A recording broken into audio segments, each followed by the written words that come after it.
Positive Money is a campaign. We're not just a debating society, we're not just a research organisation. We actually want to change something, and we want to change it fast. And that's quite a scary prospect, but that's what we're going to focus on for the rest of today, is actually how we can bring that about. Our aim is to achieve legislative change. This is why we're being quite specific about what we want.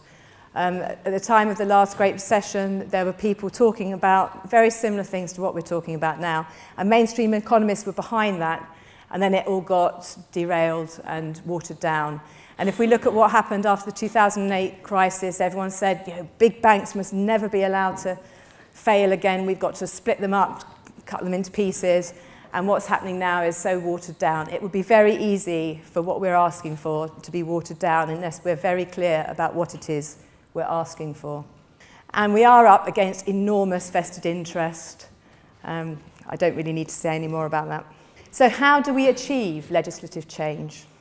In this era of small majorities, or even minority governments, it is very important that we get cross-party support and discussion on this. This sort of major legislative change is tantamount to constitutional change in some ways. It gives back the state the power to create money. That's not going to be done unless all of the parties are on board for it. This means that the way we present ourselves as Positive Money, we have to make sure that we're not seen as being particularly political in one way or another. So Positive Money is an apolitical organisation. We as staff and volunteers for Positive Money have our own particular political views.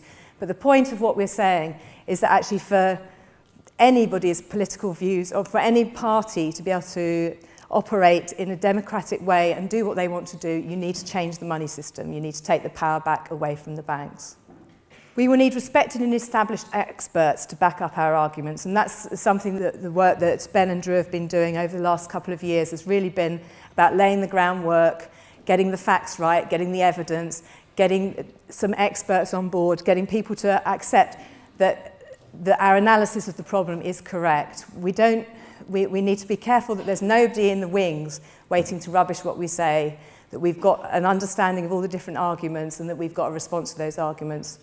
And the discussion must also be happening elsewhere. There was a question earlier about whether it could be implemented just in the UK, and we believe that the reforms could be, but that's very unlikely unless there was at least discussions going on elsewhere. And there's very positive things going on around the world, as Ben showed earlier. And this is my big one. Well, there's two big ones I've got. There must be a sustained demand for change from mainstream voters, particularly those voters who swing elections.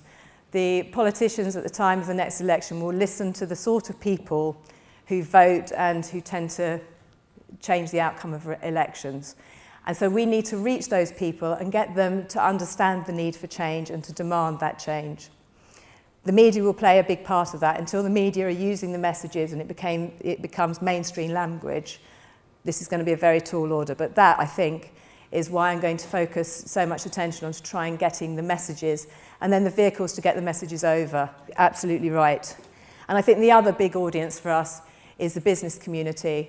No Chancellor of the Exchequer is going to change anything without the business community demanding change. And we do want help and advice with that because we think that that is one of our key target audiences over the next 2 years. And again, we must be prepared for people fighting back because there are people who will lose out. Not that many people, but they happen to be the people with the most power.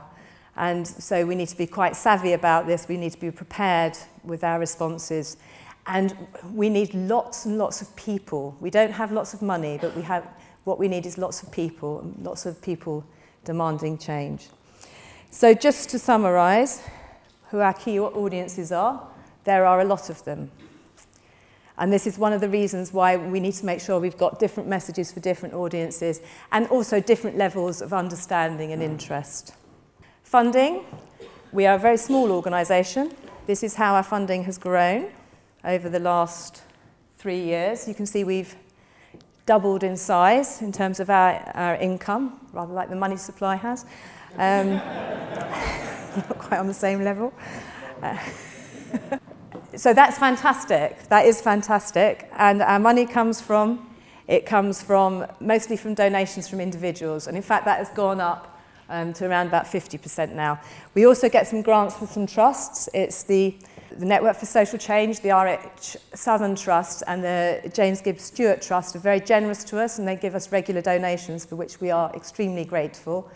But predominantly it's individual supporters giving £5, £10 a month, and we're very grateful for that. What we spend our money on, 57% is spent on wages.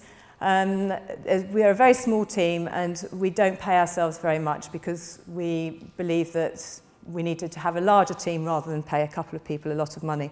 So we're very frugal on what we pay ourselves. The second largest amount we spend is on our office space, which again is very cheap. So we're not a big organisation, we're not trying to build a big organisation. We want to have a campaign, we want to achieve what we want and then go on to get a life, really. Or at least Ben does. Ben, when I first met Ben, he'd given us 2 years. He's now given us a bit longer, I think. But how does this compare with what other people have got? You know this, you know 120 grand isn't much. Shelter get 40 million and they're just dealing with the symptoms rather than the cause of the problem. And then here we've got lobbying by the financial sector. Our supporter base, Ben spoke about this morning, how our supporter base had gone up. But what we need is for it, rather than to continue at a flat rate, is for it to grow very quickly. And this is why we need those messages, and we need you to be talking to your friends, bringing them to the website. There needs to be the right information on the website, and we need to have the hooks to get people involved. So how do we get to critical mass? It might seem impossible when I've shown you how little we have compared with other people. Yet we do have very committed supporters. I mean, it's amazing that so many people, and more people wanted to be here, wanted to give up their Saturday to discuss this sort of thing. Just response to surveys we send out, loads of people get back to us. The thing about the issue is once you get it, it becomes quite obsessive with you, as you probably know. As my husband definitely knows. And we have technology, as Patrick was saying, that we can really use technology, the tools of social media, citizens journalism, etc. And we also have existing groups, and one of the things we'll be looking at is how we can use existing groups, right from the Women's Institute to Greenpeace, to actually get them to understand the effects of debt-based money and how it affects their constituency. Someone like the Citizens Advice Bureau, a key target audience for us, to get them to understand how it affects their constituency and to start doing some of our work for us. We have the financial crisis. What more could we want? We've just gone into our triple... If we can't get these messages across now when everyone's talking about debt, this is an opportunity for us to do so. And as Ben started off saying today, the debate is beginning. People are talking about it now. The media is starting to wake up to these facts. So what is our strategy for the next phase of the campaign? First, lay the foundations. We had Where Does Money Come From? The book I showed you this morning, which was about what the system's like at the moment. And we have Modernising Money. And these two books enable us to have a real foundation of what the facts are and how they could change. And then we'll be working on the key messages that we were looking at this morning for our different audiences. And we'll be getting advice from the experts. We've got some pro bono work from PropellerNet, and anybody else who wants to offer some pro bono work to look at market research and to look at getting the messages right for the audiences and reaching them. And then we need to redesign our website, or our web activities. We've managed to reach 370,000 people, which would have cost us 4 million offline. So our web activities are well worth it. They're 97% owned, 293,000 views. And our website traffic, 200,000 unique visitors and 360,000 visits. All of our website, not all of our videos, but all of our website has been done by Ben Dyson to date, because he used to be a web designer. Obviously that needs to change because he's got other things to do. He's very much in demand to go and speak to people about things. So we do need to look at getting more resources in order to fund rebuilding the website. Picture of a lovely tree. The reason I put this in is because what we need the website to do is to have lots of different branches to it for people with very different interests. The interest of an environmentalist activist is quite different from the interest of an academic, from the interest of a school mum who wants to know what the future for her children is like. So the website we've got to build has got to have individual journeys for different people with different interests. And we do really, and it's an opportunity to say it again, we do really appreciate all of you who do already give to us, and we want to further develop the role of funders over the next year and get you more involved in what's going on and have an annual general meeting and to really make you feel part of this campaign and this movement.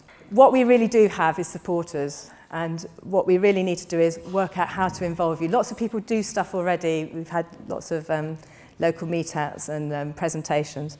And so what we're going to look at is actually how we can better involve you and really focus our efforts. So the point of the rest of this afternoon is to really look at how we can utilise this amazing resource we've got in this room, and also the amazing resource of people who support us but couldn't be here today, so that we can spread the word and build this critical mass.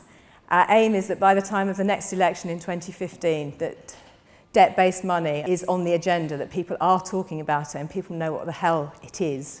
Now, that is an incredibly ambitious ambition, but that's what we're aiming to do. Sorry, there's a question from the floor. Number 7, go and see your constituency MP. That's the way to get through to the political media. It is, and the reason it's not up at the moment is because we think we need to lay the foundations. As Ben says, he's seen some politicians, and at the moment, it's a closed door. There are some who are receptive, but until we got this groundswell of people talking about it, they won't listen to it. Until the people who vote for them are talking about it, they won't do it. So, positive money needs you. Thank you.